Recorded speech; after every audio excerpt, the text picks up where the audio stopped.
आज आमे बनेबा पुटेई माछ झोल खाइबाकू अलगा सब माछ ठारू टिके डिफरेंट लागिबो आउ टिके नुआ स्टाइल रे बनेबा आउ जेहेतु चुली रे बनिबो पूरा गाँ परी स्वाद आसीबो देसी स्टाइल रे बनेबा आउ बहुत कम तेल मसला रे ही बनेबा। तेबे चलतु आउ डेरी न करी आरंभ करिबा आज रेसिपी।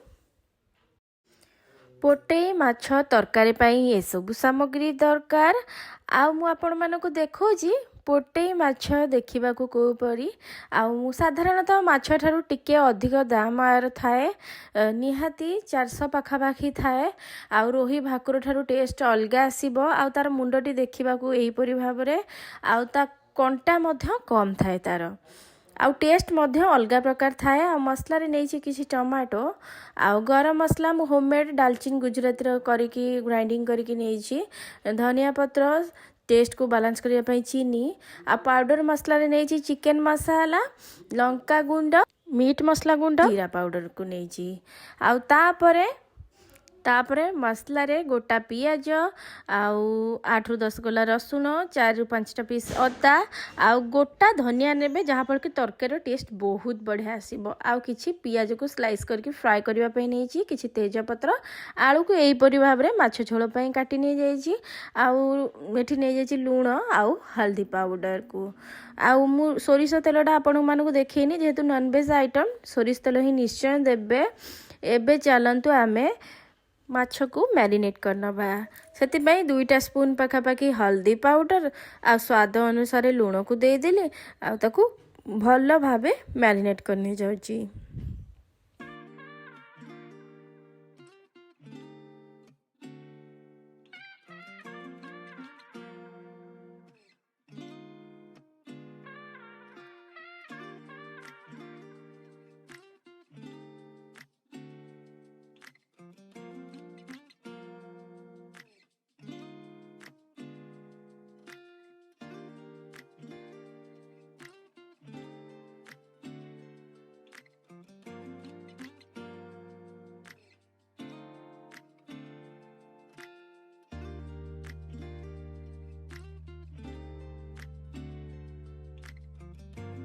एबे हमर माछटी तो मैरिनेट हो गला। एबे आमे जो मसला पेस्ट को बनेबा मु ग्राइंडर जार ने जाउची पियाज रसुण अदा गोटा धनिया ताकू सब गुडी को ग्राइंडिंग करनी जाउची। आपण मान चाहिले कंचा लंका मध्य ग्राइंडिंग करि परिबे तार टेस्ट बहुत बढ़िया आसीबो। आउ तापरे मु अल्प किछि ता धरे देई देबे एबे धनिया पत्र को जहा फल कि टेस्ट बहुत बढ़िया आसीबो। आम मसला एमती टिके बनैले टिके डिफरेंट लागिबो आउ टिके मसला टेस्ट अलगा आसीबो निश्चिंत। किछि कटा धनिया पत्र मध्य देई देइथिली आ मु मसला रे बिल्कुल पानी देई नथली सेमती ताकू पेस्ट करनी जाइथली। जदि आपण मानको दरकार आपण माने अल्प टिके पानी देके मध्य पेस्ट बनै पारिबे। एबे चलंतु नेक्स्ट प्रोसेस को जिबा। तापरे आमे माछ गुडी को भाजी नबा। तो प्रथमे कड़ाई को भल भाबे गरम करनी जाइथली तापरे मु सोरिष तेल 4 ରୁ 5 टेबल स्पून पाखापाखी दे देली आउ तेलटी भल भाबे गरम हैला परे माछ गुडी को दे दबा आ माछ जेतिकी कड़ाई रे धरिबा हमें सेतिकी दबा आ गोटे साइड माछ हैला परे ही आरो साइड को उल्टेबा। आपण मानकर पूरा गोटे साइड कड़कड़ हे जिवो तापरे आरो साइड को उल्टेबे पूरा गोटे थरिकर ही माछ उठी जिवो। बिल्कुल आपण मानकर माछ भांगिबनी किंतु कड़ाई भल भाबे गरम आ तापरे सोरिष तेल मध्य भल भाबे गरम हवा दरकार ताहाले जाई आपण मानकर माछ परफेक्ट भाबरे उठिबो बिल्कुल भांगिबनी। देखि परछंती गोटे गोटे करिकी ए परि भाबरे आराम से माछ गुडी को उल्टी जाउची बिल्कुल भांगुनी बढ़िया भाबे जेहेतु गोटे साइड हे जाईची सब माछ गुडी को आरो साइड को गोटे गोटे करिकी उल्टेई नेली। एबे आरो साइड को मध्य भल भाबे हबा को दबा माछ को आउ टिके कड़ा हबा को दबा जहा फळे कि जेहेतु गरम मसला रे तरकारी बनौजे टेस्ट के बढ़िया आसीबो। आ देखि परछंती माछ केते बढ़िया भाबे दुई साइड कड़ा है कि फ्राई हे गलानी। एबे हमें माछ गुडी को काढी नबा तापरे बाकी माछ गुडी को जहा अछि सब गुडी को पकेई नबा आ ताकू भाजी नबा सेम प्रोसेस रे।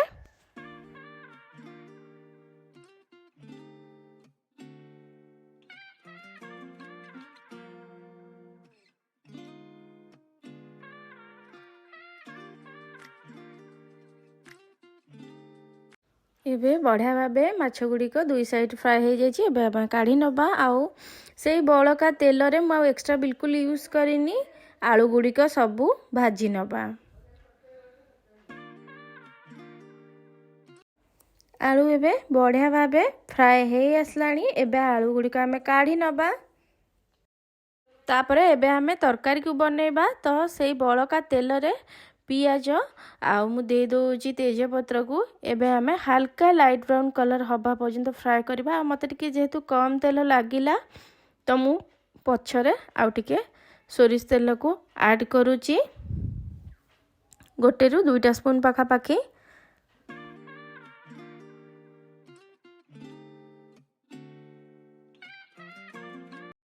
एबे देखि पाउचंती पियाजटी केते बढ़िया भाबे लाइट ब्राउन कलर हे आसलानी। एतिकी लाइट ब्राउन रहिले तरकारी टेस्ट बहुत बढ़िया आसीଥାଏ। अधिका पोड़ीले भल लागेनी। एतिकी ही रखिबे। तापरे पियाज रसुण अदा धनिया पत्र आउ गोटा धनिया आमे जो गुड़ी के सब पेस्ट करथले ताकू दे दबा। आउ टमाटो गोटे बड़ साइज टमाटो देइथली। आउ प्रथमे आमे तेल टिके मसला को भाजी नबा। तापरे आमे जो पाउडर मसला को रखिले ताकू दबा। हाफ स्पून पाखापाखि चीनी को देली टेस्ट को बालांस करिया पई। आ पाउडर मसला रे मु कहितली हल्दी पाउडर चिकन मसला मीट मसला आउ जीरा पाउडर को दे देले। तापरे स्वाद अनुसार लूण को दे देले। तापरे अल्प अल्प पानी को देकी मसला को जेतेबेले दरकार पड़िबो आमे पानी अल्प अल्प देकी ताकू कसिबा। जे पर्यंत मसला साइड रो तेल छाड़ीनी से पर्यंत आमे कसिबा। आ जेतेबेले मसला साइड रो तेल छाड़ी जिवो आपण माने जानिबे जे मसलाटी हे गला। आ देखि पारुचंती बढ़िया भाबे आम मसला रु तेल छाड़ी आसलानी। मसलार कलर मध्य देखि पारुचंती केते बढ़िया आसीची। आ जेते धनिया पत्र टिके ग्राइंडिंग हेची ता कलर टिके एही परि भाबरे आसीबो। तापर आलू को दे देली आउ टिके पानी को देकी ताकू आउ 5 मिनिट पाखा पाखी ताकू कसी नबा आलू सहित।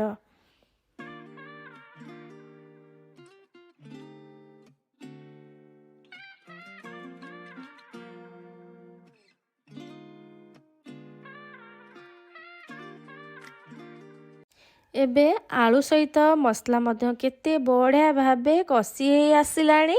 एबे आमे पानी को ऐड करि नबा। आउ आमे बेसी पानी मध्य ऐड करिबानी कारण ई माछ तरकारी बेसी पतला हेले भल लागेनी किंबा बेसी मोटा हेले भल लागिबनी। मीडियम रहिले गरम मसला तरकारी टिके भल लागिबो। टिके पतला पतला बेसी मोटा नुह झोलटी खाइबा को स्वाद लागिबो। आउ जेहेतु आलूटी सिजिबो आउ मसलार कंचा स्मेल जिवो एतिकी पानी देले भल लागिबो। आउ एबे आमे तरकारी को फुटिबा को छाड़ी नबा।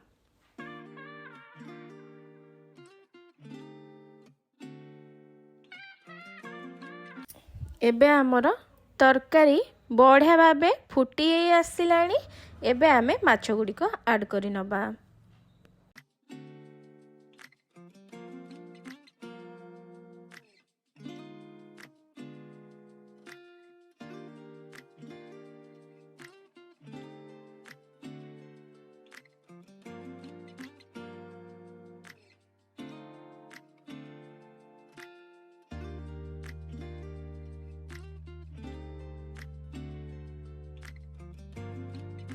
तापरे आमे घोड़नी देकी ताकू सिजिबा को छाड़ी नबा।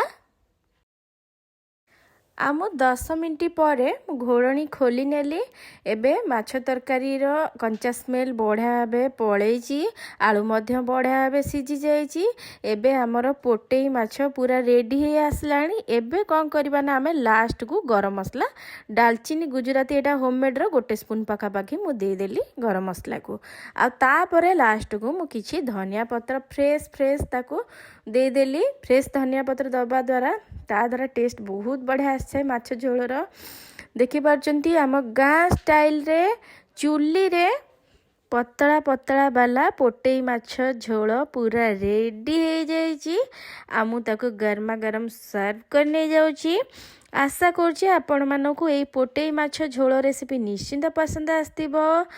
जदि भल लगी थाए ये पोटेई माछ झोल प्लीज मो channel Somi the food blogger को गोटे लाइक कर दियंतु, शेयर कर दियंतु, सब्सक्राइब कर दियंतु, पाखर थिया बेल आइकन मते प्रेस कर दियंतु जहा द्वारा कि आपण मन पाखरे मोर वीडियो प्रथम करी जाई पहुंची पारिबो। ते मो रहूची देखाबो नेक्स्ट वीडियो रे। नमस्कार।